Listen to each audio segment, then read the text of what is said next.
ஜம்மு காஷ்மீர் மாநிலத்திற்கு சிறப்பு அந்தஸ்து தரும் சட்டப்பிரிவு 370 நீக்கியது சரியா? ஒருத்தர் நம்மள நம்பி நம்மளோட இணைஞ்ச ஒரு நபரை ஒரு 70 வருஷம் கழிச்சு அதை நீக்கிறது, அதுவும் அவங்களோட ஒப்புதல் இல்லாம நீக்கிறது. 370 நீக்கணுமா இருக்கணுமாங்கிற கூட செகண்டரி தாட். நீக்கணும்னாலும் அவங்களோட ஒப்புதலோட அவங்களோட டிஸ்கஷனே இல்லாம நீங்க பாட்டுக்கு டெல்லியில நீக்கிறது வந்து எந்த மாதிரி நியாயம்? பிஜேபி மெஹபூபா முஃப்தியும் கூட்டணி ஆட்சி நடத்துறாங்க. அந்த அரசு கவுந்ததுல இருந்து கடந்த ஒரு 5 வருஷத்துக்கு மேல நாங்க தேர்தலை நடத்தல. அப்புறம் என்ன ஜனநாயக மாண்பை வந்து மத்திய அரசு சில விஷயங்கள்ல நீங்க என்ன சொல்றீங்கிறத என்ன செய்றீங்கிறது 2 நாளா பரபரப்பா வந்து 370 நீக்கினது மக்கள் எல்லாமே அதுக்கு எதிர்ப்பு தெரிவிக்கிறாங்க. திருப்பி அதை இம்ப்ளிமெண்ட் பண்ண முடியுமா? ஏதாவது வாய்ப்புகள் இருக்கா?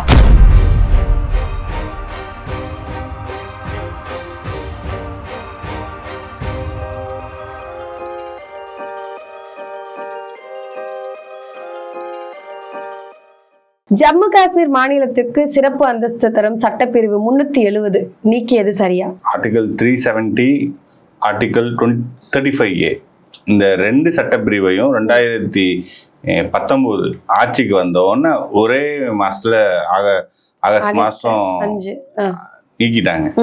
அதோட நீக்கினது அன்னைக்கே அது எஃபெக்ட் ஆயிடுச்சு. அன்னைக்கே யூனியன் டெரிட்டரியா மாநிலத்தை ரெண்டையும் ஒரே மாநிலத்தை ரெண்டா உடைச்சு யூனியன் டெரிட்டரி அறிவிச்சுட்டாங்க. இது வந்து செல்லும் அப்படின்னு மத்திய அரசும், செல்லாதுங்கிறது ஒரு லிட்டிகேஷனும் போயிருந்துச்சு சுப்ரீம் கோர்ட்ல. அதோட ஜட்ஜ்மெண்ட் தான் இப்போ வந்து சுப்ரீம் கோர்ட் வந்து செல்லும் அப்படின்னு சொல்லி அப்பீல் பண்ணிருக்காங்க. பட் இது வந்து லீகலா பார்த்தா அது 370 ஒரு டெம்பரரி ப்ரொவிஷனு அப்படின்னு சொல்லிடலாம். பட் இதை வந்து நீங்க பொலிட்டிக்கலா பார்த்தீங்கன்னா அந்த மக்களுக்கு எந்த வாக்குறுதியின் அடிப்படையில் இந்தியாவில் சேர்ந்தாங்க? இன்ஸ்ட்ருமெண்ட் ஆஃப் அசெஷன் சைன் பண்றப்போ எந்த வாக்குறுதியின் அடிப்படையில் அவங்க இந்தியாவில் சேர்ந்தாங்க? சிறப்பு அந்தஸ்தின் அடிப்படையில தான் இந்தியாவோட சேர்ந்தாங்க. மன்னர் ஹரிசிங் கையெழுத்து போட்டிருந்தாலும் அது சிறப்பு அந்தஸ்துக்கு பெரிய அளவில் இன்ஸ்ட்ருமெண்டா இருந்தது காஷ்மீர் சிங்கம் ஷேக் அப்துல்லா அவர்கள், உமர் அப்துல்லாவோட தாத்தா, ஃபருக் அப்துல்லாவோட அப்பா. இவங்களோட இன்ஸ்ட்ருமெண்டேஷன்ல தான் மக்கள் ஆதரவோட தான் இது பண்ணாங்க. சில விஷயங்கள சட்டப்படி சரியா இருக்கலாம். பட் நீங்க நியாயப்படி பாத்தீங்கன்னா, எத்திக்கலா பாத்தீங்கன்னா, ஒருத்தர் நம்மள நம்பி நம்மளோட இணைஞ்ச ஒரு நபரை ஒரு 70 வருஷம் கழிச்சு அதை நீக்கிறது, அதுவும் அவங்களோட ஒப்புதல் இல்லாம நீக்கிறது. 370 நீக்கணுமா இருக்கணுமாங்கிற கூட செகண்டரி தாட்ஸ். அதை நீக்கணும்னாலும் அவங்களோட ஒப்புதலோட அவங்களோட டிஸ்கஷனே இல்லாம நீங்க பாட்டுக்கு டெல்லியில நீக்கிறது வந்து எந்த மாதிரி நியாயம்? 370 டெம்பரரி ப்ரொவிஷன் தான் நீக்கலாம், அது சட்டப்படி கரெக்ட் தான், அதை யாரும் இது பண்ணல. பட் ஒருத்தர் நம்மளை நம்பி இணைஞ்ச நம்ம ஒருத்தரை அவங்களோட எந்த டிஸ்கஷனும் கேட்காம, இத்தனைக்கும் அவங்களோட ஒரு 2015-16 அந்த மெஹபூபா முஃப்தியோட கவர்மெண்ட் கவுந்துச்சு. பிஜேபி மெஹபூபா முஃப்தியும் கூட்டணி ஆட்சி நடத்துறாங்க. அந்த அரசு கவுந்ததுல இருந்து கடந்த ஒரு 5 வருஷத்துக்கு மேல நாங்க தேர்தலை நடத்தல. அப்புறம் என்ன ஜனநாயக மாண்பை வந்து மத்திய அரசு சில விஷயங்கள்ல நீங்க என்ன சொல்றீங்கிறத என்ன செய்றீங்கிறது முக்கியம். அப்ப நீங்க தேர்தல் நடத்த மாட்டீங்க, ஒரு மாநிலத்தை 2ஆ பிரிச்சு அதுவும் யூனியன் டெரிட்டரி ஆக்கிடுவீங்க. பட் இந்த மாதிரி நீங்க ஆட்டிடியூட்ல செயல்படுறப்போ நீங்க 370 நீக்கினதையும் அந்த மக்கள் அப்படித்தானே பார்ப்பாங்க. இப்ப 2024 செப்டம்பர் 30க்குள்ள வந்து காஷ்மீர்ல எலெக்ஷன் நடக்கணும்னு சொல்லிட்டு ஒரு ஆர்டர் வேற போட்டிருக்காங்க. அதை நீங்க எப்படி பாக்குறீங்க? தேர்தல் நடத்தணும்னு சொல்லி சுப்ரீம் கோர்ட் சொல்லியிருக்கு. தேர்தல் நடத்துறதுக்கு முன்னாடி அந்த மக்களுக்கு உரிமையே இல்லாம பண்ணிட்டு அப்புறம் தேர்தல் நடத்தினா என்ன, நடத்தலைன்னா என்ன? அந்த மக்களுக்கான உரிமையை 370 ஆர்டிகல் 370 அந்த மக்களோட விருப்பமே இல்லாம ஸ்கிராப் பண்ணிட்டாங்க. இப்போ யார் வேணாலும் 35A வந்து அவங்களுக்கு சில சிறப்பு உரிமை கொடுத்துருக்காங்க. வெளி மாநிலத்தை சேர்ந்தவங்க அங்க போய் நிலம் வாங்க முடியாது அப்படின்ட்டு அதை நீக்கிருக்கீங்க. இப்போ யார் வேணாலும் நிலம் வாங்கலாம், யார் வேணா அங்க தொழில் தொடங்கலாம்னு. அப்போ காஷ்மீர்ல இருக்கிற பூர்வ குடிமக்கள்கிட்ட என்ன காசா இருக்கு? பெரிய பெரிய கார்பரேட்ஸு, ஆளுங்கட்சிக்கு நெருக்கமான நிறைய தொழிலதிபர்கள் இருக்காங்க. அவங்க வந்து அங்க ஆயிரக்கணக்கான ஏக்கர்ஸ் வாங்குவாங்க. அதுதான் எதிர்காலத்தில் நடக்க போகுது. பட் இதுக்காக இதை வழி சமைச்சிருக்காங்க. அதுக்கான அவங்களோட கார்பரேட்ஸ் போய் அங்க இன்வெஸ்ட்மெண்ட் பண்றதுக்கும் சம்பாதிக்கிறதுக்கும் அங்க டூரிஸ்ட் இண்டஸ்ட்ரீஸை கைப்பற்றுறதுக்கும் இதுக்கு வந்து மத்திய அரசு வழிவகுத்து தீர்ப்பு வந்து வருத்தம் தருவதா இருந்தாலும் நாங்க மனம் தளரவில்லைன்னு சொல்லிட்டு உமர் அப்துல்லா சொல்லியிருக்கிறாரு. அதை பத்தி நீங்க என்ன நினைக்கிறீங்க? அது அவரோட தன்னம்பிக்கை காமிக்குது. பட் நடக்கிற விஷயம் தன்னம்பிக்கை தரதா இல்லைங்கிறது தான் யதார்த்த உண்மை. இந்த தீர்ப்பு வந்து என்ன மாதிரியான தாக்கத்தை ஏற்படுத்தும்? நீங்க லாங் டேர்ம்ல பாத்தீங்கன்னா டைலூட் ஆயிரும். இங்க வந்து எல்லா சமூக மக்களும் அங்க போய் இருக்கிறப்போ பண்றப்போ அந்த மக்களோட கலாச்சாரம் வந்து டைலூட் ஆயிரும். அந்த காஷ்மீரோட நேட்டிவிட்டி அது கம்மியாயிரும். இப்ப நீங்க பாத்தீங்கன்னா மெட்ரோபாலிட்டன் சிட்டி எடுங்க, மும்பை எடுங்க, பெங்களூர் எடுங்க, அந்த மெட்ரோபாலிட்டன் சிட்டில போய் பாருங்களேன். இப்போ நீங்க கன்னடா பேசுற மக்களே கம்மி. மும்பைலயும் அதுதான். அப்போ நீங்க அதை வந்து லிங்குஸ்டிக்கா பாக்குறீங்க, அடிக்கிறாங்க பண்றாங்கன்னு. அவங்க இடத்துல இருந்து அதை பாருங்களேன். அவங்களோட சொந்த ஊரு, அங்க அவங்களுக்கே வேலை வாய்ப்பு இல்ல, அவங்களுக்கே இருக்கிறதுக்கு இடம் இல்ல. அப்படிங்கிறப்போ அவங்க பாதிக்கப்பட்ட மக்கள்ல இருந்து பாத்தீங்கன்னா அவங்களோட பண்ற நடைமுறை தப்பா இருக்கலாம். அடிக்கிறது தப்பு தான், சட்டத்தை கையில் எடுத்துக்கிறது தப்பு தான். பட் அவங்களோட நியாயமானதா இல்லையா? கண்டிப்பா அந்த மாதிரிதான் இதை பார்க்கணும். தீவிரவாதத்தை யாரும் ஆதரிக்கல. தீவிரவாதத்தால அப்பாவி மக்கள் தான் பாதிக்கப்படுறாங்க. இப்ப தீவிரவாதம் ஒரு 10 பேர் பண்றாங்கன்னா இப்ப ராணுவம் போய் சுட்டுச்சுன்னா அப்பாவி மக்கள் தான் சாகுறாங்க, தீவிரவாதி எஸ் ஆகிட்டு போயிருவாங்க.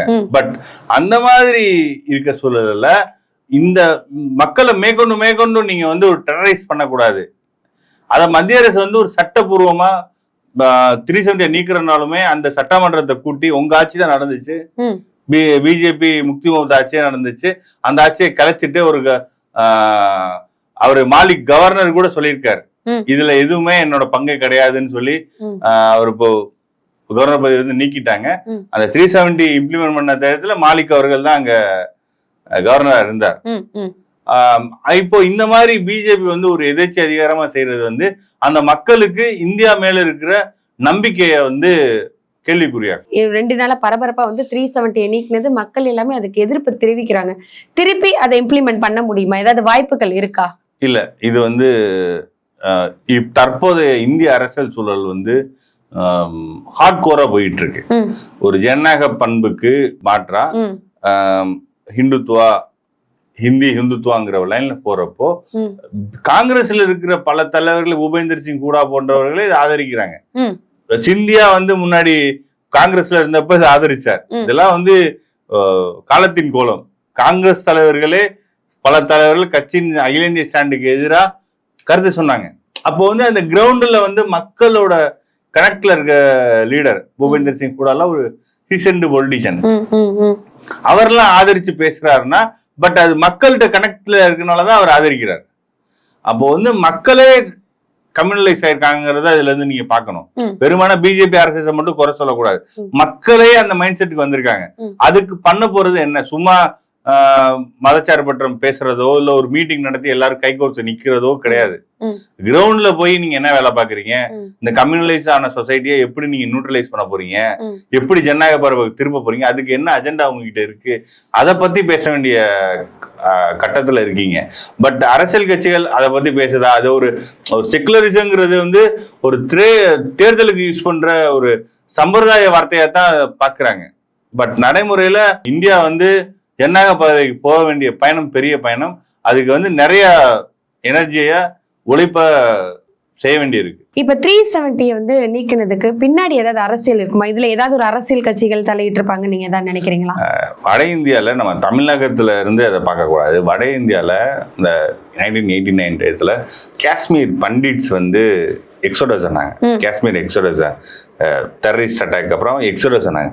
அந்த பண்டிட்ஸ் வந்து அங்க டெல்லி, யூபி அப்படின்னு சொல்லி முக்கியமான சிட்டிஸ்ல வந்து செட்டில் ஆனாங்க. அகதிகளா வந்து பெரிய லேண்ட்லார்ட்ஸா இருந்திருப்பாங்க, பெரிய அளவுல ப்ரொஃபஷனா இருந்தவங்க அகதிகளா வந்து முக்கியமான நகரங்கள்ல இது பண்ணாங்க. அது வந்து வட இந்தியால வந்து 370 நீக்கினது திருப்பி வந்து காஷ்மீர் பண்டிட்ஸ் அங்க கொண்டு போகலாம் அப்படிங்கிறப்போ பிஜேபிக்கு அதோட கோர் ஓட் பேங்கை வந்து ஸ்டெபிலைஸ் பண்றதுக்கு அது யூஸ் ஆகும். அது போக ஹிந்து அப்படின்னு அதை இது பண்ணி ஓபிசிஸ், எஸ்சி, எஸ்டியும் உள்ள கொண்டு போய் ஒரு ரெயின்போ கேஷ் கொல்யூஷன் மூலமா திருப்பி ஆட்சிக்கு வர்றதுக்கு இந்த 370 வந்து காங்கிரஸ் தலைவர்களே பல தலைவர்கள் வந்து 370 நாங்க வெளிப்படையா பண்ணது தப்பு அப்படின்னு சொல்ல மறுக்கிறாங்க. பண்ண விதம் தான் தப்பு.